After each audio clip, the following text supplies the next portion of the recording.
Muy buenos días. Les habla Cruces, Aldea, desde CLM Activa Radio, para contarles que este programa habla de atrevernos, habla de arriesgarnos, de asomarnos a la historia del conocimiento, de las ideas. Habla de filosofía y de ese gran legado que nos dejaron tantos y tantos pensadores. Habla de quienes sí se atrevieron, exponiendo incluso su propia vida, porque ellos lo merecen y porque a ellos se lo debemos. Atrévete a pensar.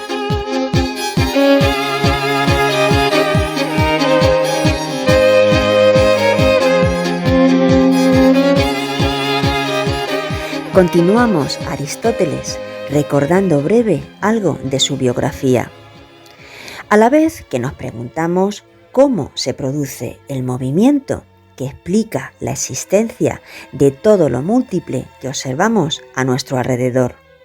¿Cómo explica nuestro autor el cambio en los seres vivos? Y lo que es más importante, si ese cambio o movimiento tiende a un objetivo concreto. En definitiva, ¿es que la naturaleza tiende a un fin?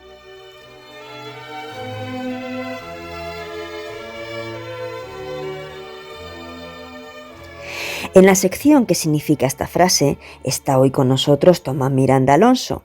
Compagina dar clases tanto en la Universidad de Castilla-La Mancha como en instituto, pero también es socio cofundador de la Asociación Centro de Filosofía para Niños, donde trabaja en proyectos de investigación y en la formación del profesorado. Sienta a su vez las bases de una fundamentación teórica y proyecta la creación de materiales. Sus intereses se centran en la teoría de la argumentación, la filosofía del lenguaje, de la mente y en la didáctica de la filosofía. Ha publicado capítulos y libros sobre estos temas, así como numerosos artículos, además de presentar ponencias en congresos internacionales dentro y fuera de España. Finalizamos programa, como siempre, cuestionario, para intentar fijar y retener algo de lo que aquí se narra. Comenzamos.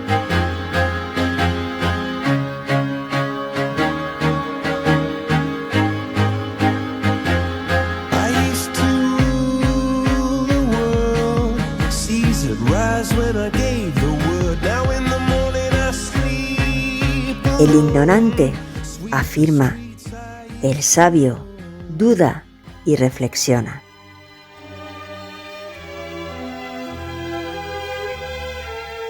Cuando Nicómaco, padre de Aristóteles, muere, nuestro autor era aún un joven de unos 17 años. Fue confiado a la tutela de un pariente, Proxeno, quien observó sus grandes dotes e insaciable curiosidad. Decidió enviarle a Atenas, alrededor del 368 más o menos antes de Cristo, a la Academia de Platón, donde permanece durante 20 años como discípulo suyo. Sin embargo, en el 347, cuando Platón muere, su sobrino, Espeusipo, se hace cargo de la dirección de la escuela y aquí nos encontramos diversas versiones. Las principales apuntan que, como Aristóteles aspiraba a dirigir la academia, al no conseguirlo marchó de la ciudad. Otros opinan que fue debido al carácter místico religioso que el nuevo director imprimió a la escuela. Y unas terceras que, como nuestro autor era meteco, es decir, extranjero, y no un ciudadano de la polis, ese hecho, según la ley ateniense, le prohibía dirigir las instituciones.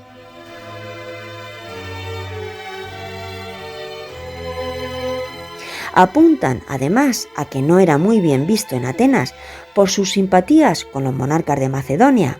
Recordemos que su padre, Nicómaco, fue médico y amigo de Amintas, rey de Macedonia. En cualquier caso, Aristóteles abandona Atenas.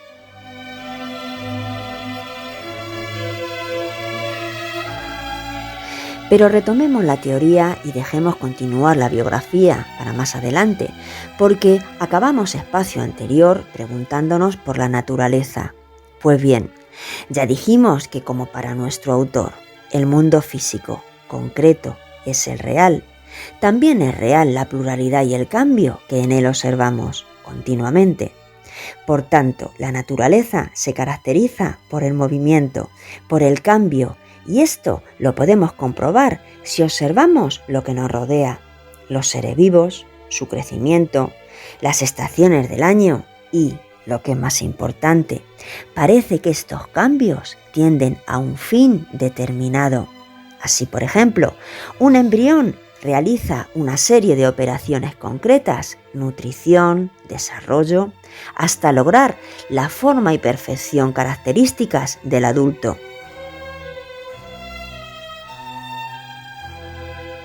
Porque Aristóteles efectivamente piensa que todos los seres tienden a alcanzar un fin.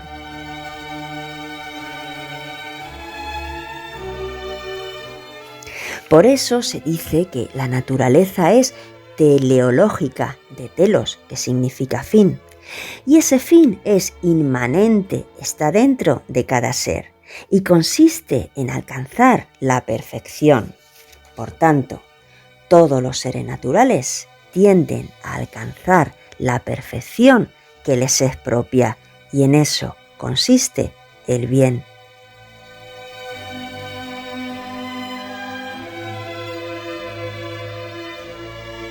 Pero, ¿cómo se explican estos cambios o movimientos? Es aquí donde se introducen dos nociones básicas: ser en potencia y ser en acto. Ser en potencia significa poder ser, posibilidad de ser, capacidad de poder llegar a ser aquello que algo es por naturaleza. Por ejemplo, una semilla puede llegar a ser, tiene la capacidad y la posibilidad de convertirse en un árbol.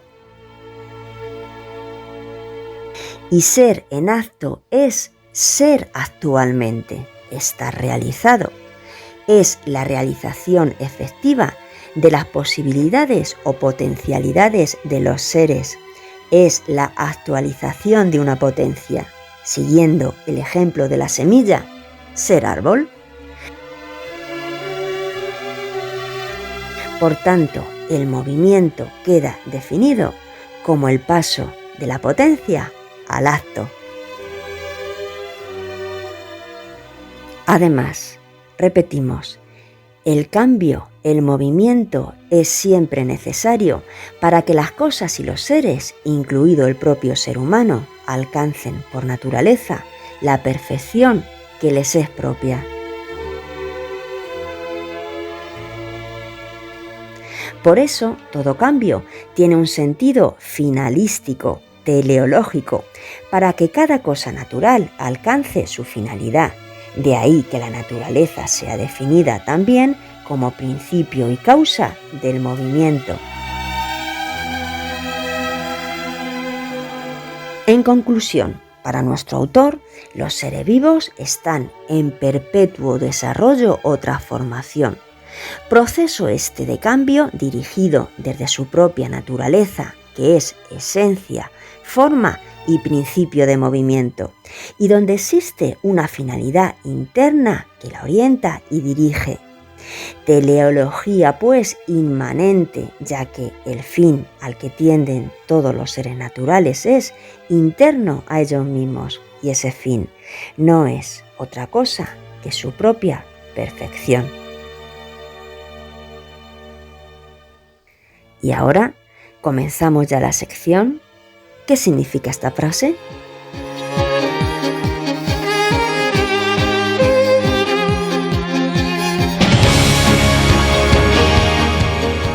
El perdón es la clave para la acción y la libertad.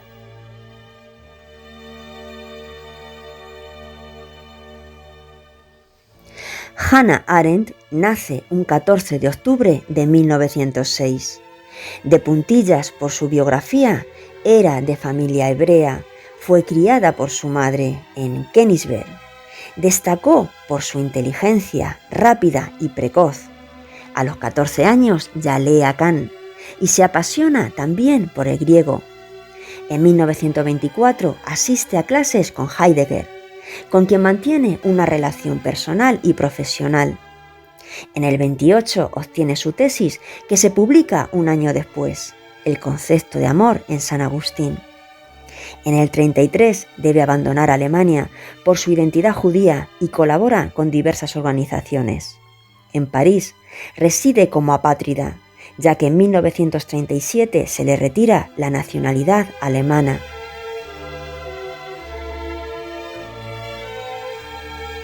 Tiempo después conoce a Benjamín, cuya obra, Tesis sobre la filosofía de la historia, logra llevar consigo en su nueva huida a Nueva York. Trabaja allí como periodista, se opone a la idea de Estado de Israel y propone una federación binacional en la que ni los judíos ni los árabes gozarían de un estatuto mayoritario.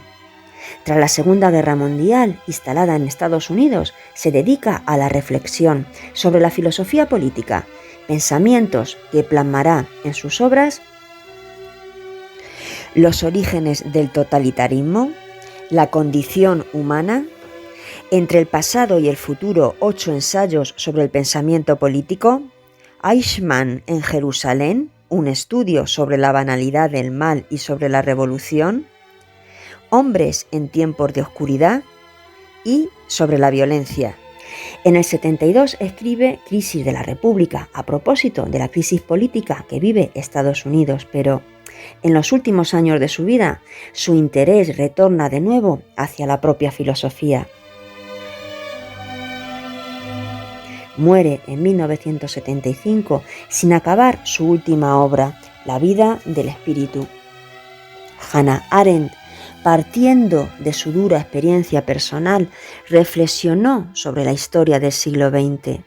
Se convirtió conscientemente en una paria, una judía que había perdido una tradición a la que acogerse, a la vez que una alemana expulsada de su país.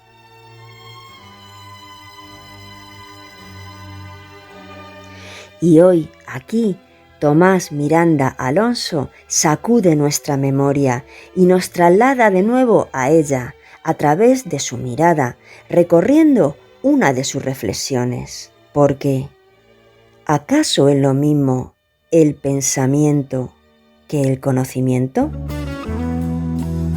Decir espera es un crimen.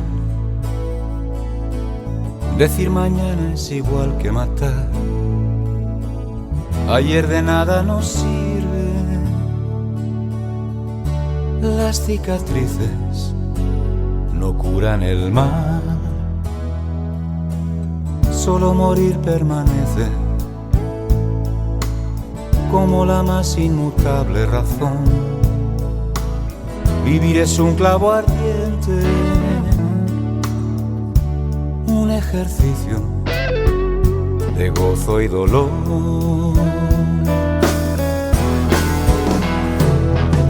Que no, que el pensamiento no puede tomar asiento,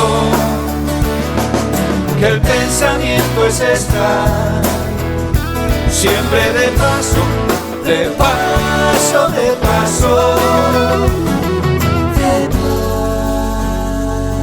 paso.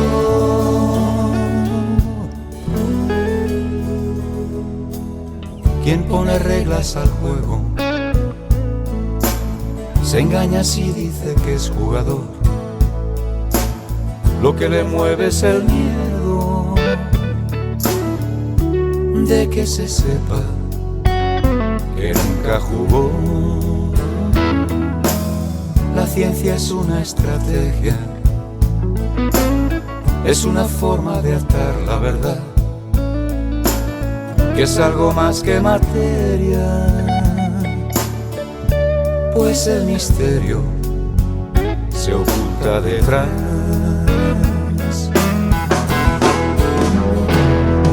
Que no, que el pensamiento no puede tomar asiento, que el pensamiento es estar siempre de paso, de paso, de paso, de paso. pasó.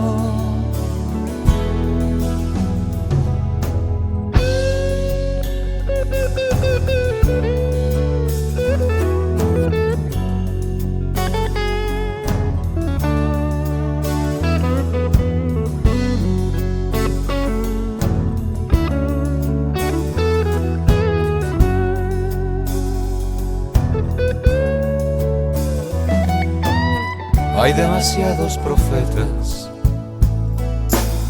profesionales de la libertad, que hacen del aire bandera, pretexto inútil para respirar en una noche infinita que va meciendo a este gran ataúd, donde olvidamos que el día solo es un punto de luz.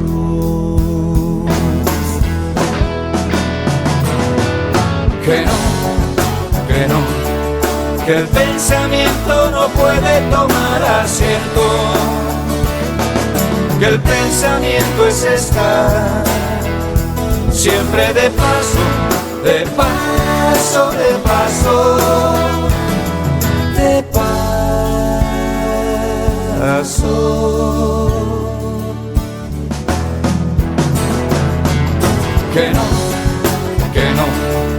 Que el pensamiento no puede tomar asiento,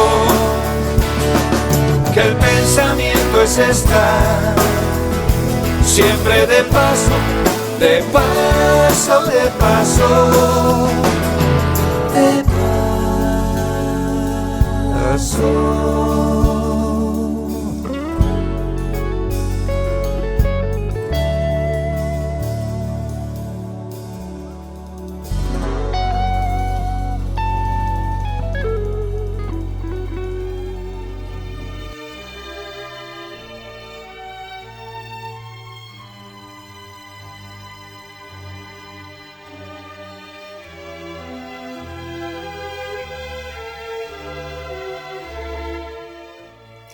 ¿Es que el pensamiento es condición necesaria del conocimiento?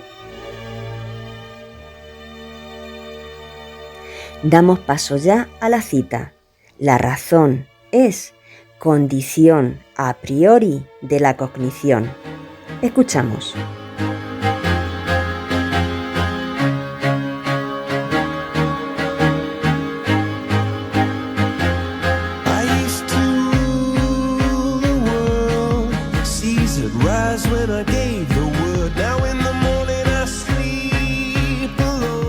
La frase que he elegido es de la filósofa Hannah Arendt. Y la frase es: la razón es la condición a priori de la cognición. Con esta frase, Hannah Arendt nos dice que no puede haber cognición si se prescinde del ejercicio de la razón. Y ella establece una distinción entre el ejercicio de la razón o pensar, por un lado, y el conocer. Y con su frase lo que dice es que no podemos conocer si no pensamos. Conocer no es lo mismo que pensar, pues el conocimiento busca verdades, mientras que la actividad de pensar tiene como finalidad buscar o crear sentido.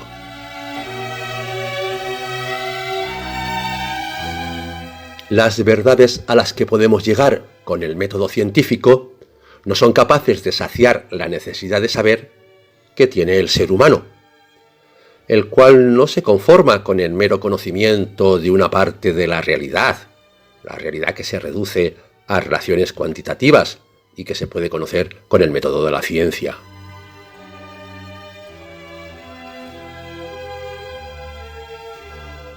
Y es que además del conocer, que nos presenta verdades formales, como las de las matemáticas, y verdades empíricas, que se basan en la observación, además del conocer, es necesario el pensar, es decir, el esfuerzo de la razón compartida por buscar y dar sentido a la experiencia humana.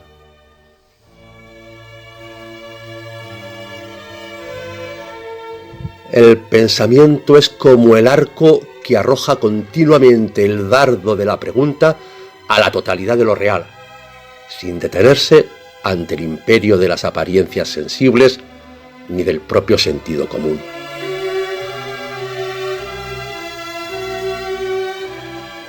Pero el pensar y el conocer no son dos actividades rivales, ya que la necesidad que tenemos los humanos de hacernos constantemente preguntas sobre el sentido y sobre la complejidad de nuestra existencia posibilita, a su vez, la misma actividad cognoscitiva y científica.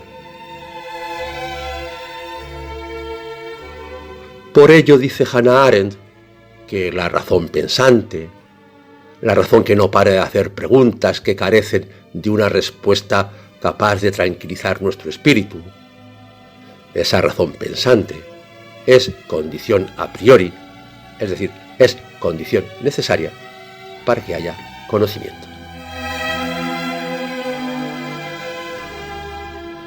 Pero al trazar una línea divisoria entre verdad y significado, entre conocer y pensar, Hannah Arendt no pretende negar la conexión que existe entre la búsqueda de significado que lleva a cabo el pensamiento y la búsqueda de la verdad propia del conocimiento.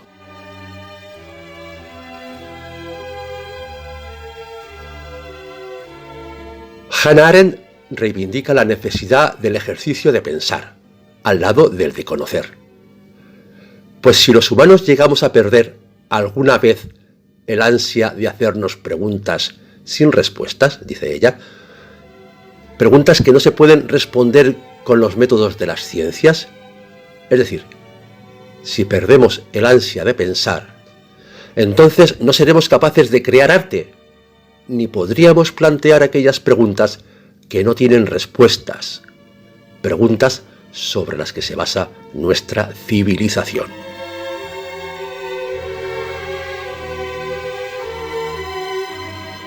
Uno de los fines primordiales de la educación es, pues, aprender a pensar bien, a pensar por uno mismo, a pensar a construir un pensamiento ordenado, cuidadoso, que tenga en cuenta distintos puntos de vista, un pensamiento abierto a la crítica de los demás, un pensamiento que se contraste en la acción.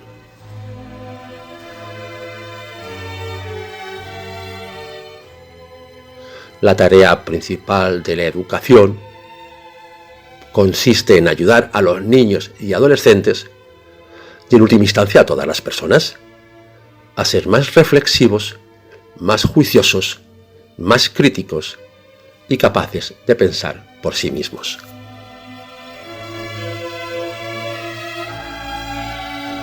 En esta época, en que tenemos acceso a una cantidad ingente de información, sigue siendo necesario cultivar el pensamiento. Y el objetivo de toda educación, que es un proceso de formación que no termina hasta la muerte, el objetivo de toda educación no puede ser otro que el de aprender a pensar.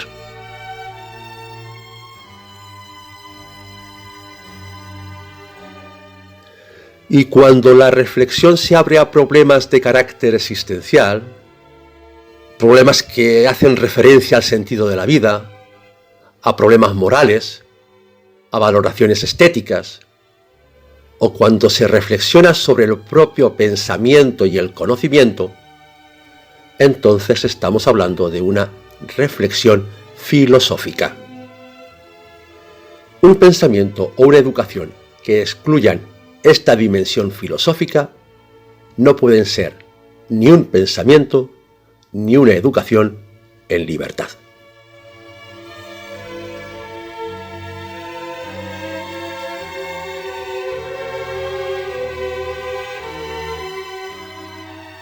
La filosofía ha de tejer con el mayor número posible de filamentos la red que debemos utilizar para intentar comprender la realidad en su integridad.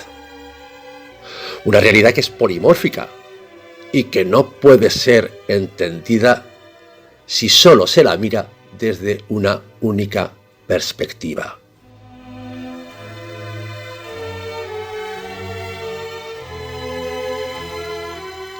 La filosofía es la voz que continuamente nos despierta del sueño placentero que nos invade cuando creemos dogmáticamente que ya hemos llegado al final del camino, recordándonos, la filosofía, que siempre cabe otra forma de pensar y que siempre podemos ensayar otras formas de relacionarnos, porque el que tenemos no es nunca el único mundo posible.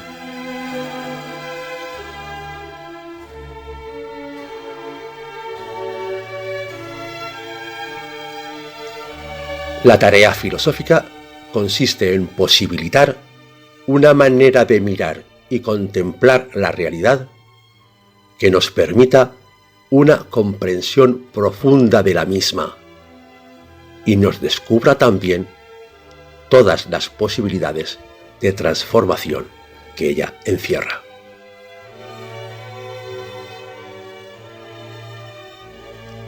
Por todo ello, como dice Arendt, sin pensamiento no puede haber conocimiento.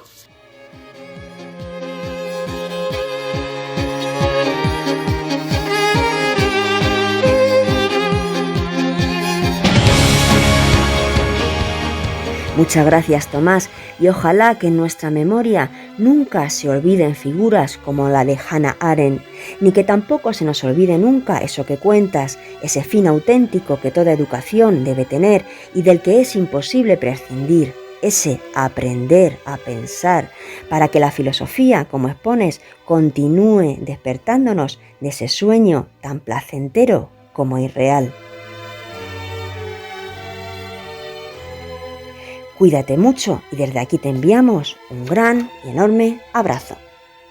Y nosotros comenzamos nuestro cuestionario. 10 preguntas. 5 Aristóteles, 5 Hannah Arendt. Primera. ¿Por qué decimos que la naturaleza es teleológica? Segunda. Explica las nociones ser en potencia y ser en acto. Tercera. Describe cómo se produce el cambio en nuestro autor. Cuarta, define en una frase el movimiento. Quinta, ¿cuál es el fin al que tienden todos los seres naturales? Sexta, ¿qué relación existe entre conocer y pensar?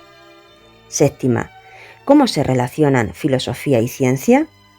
Octava, ¿necesita el ser humano filosofar? ¿Por qué? Novena, ¿tiene sentido hacernos preguntas que no tienen respuesta? Décima, atrévete a pensar. ¿Es que la actividad de pensar requiere un determinado atrevimiento?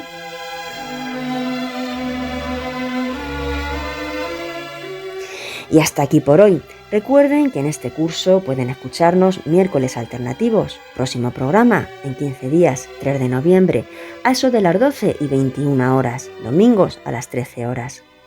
También, si lo desean, estamos en YouTube, canal Atrévete a Pensar Profes, junto al resto de espacios emitidos en la pasada temporada. Igualmente disponible todos los espacios en la web de CLM Activa Radio y en las siguientes apps: Spotify, iVoox, iTunes y Google Podcast. Se despide de todos ustedes, Cruces Aldea. Que sean felices.